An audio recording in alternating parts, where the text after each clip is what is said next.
بله لأنقره لقادا تاندوغانه پیروزباهی که گلانه تکرن هم سندیکا هم پارتی سیاسی هم جی جورن پیشیان ین جدا جدا جورن طبیبان سندیکای ماموستان لیره آماده نه جبو یکی گلان پیروزبایی که یکی گلان لانقره تکرن که زده و که هر سال دیسا داخوازه کار کرو فرمانبران اوکو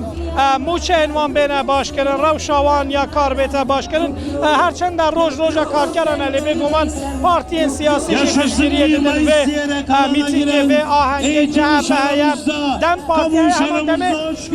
حق پر هیا من حق پارتی تازه اجبریز نصرت شلیک بپرسم اندام حق پره ماموستا شاوایه یکی گلانه پیام آوه چیه؟ باشه گلک سپاس ایرو روشکی پر باشه یکی گلان جبوی تف دونه روکی هجایی خباتکار تف gerek یک بن به هفرا بمشن جبوی وی روژه ام پیروز دکن هندزانın زیادتر کارکر لباجارین ترکیه کردن پروبلمین وان چنه جبر ناسنامه یا خو جبر کردبونا خو چه پروبلمی چه آستانگیه که دبینه o M5'in nav Türkiye'de elbette ki Xebatkari Kurt zaf zedene. Tev sorun problemi onji vek minani xelkedin xelke Türk Xebatkari Türk yekin. Duhazın be qezenca xu derbas bibin. Roje xu zare xu mave xu tev kiştiki derbas bikin. Ama bir roje jboyvi behevra dimeşin dixebitin. Problemi wan teviyekin ev problem hatta hebin peşmayın jî devamdık. gelek sağlım brez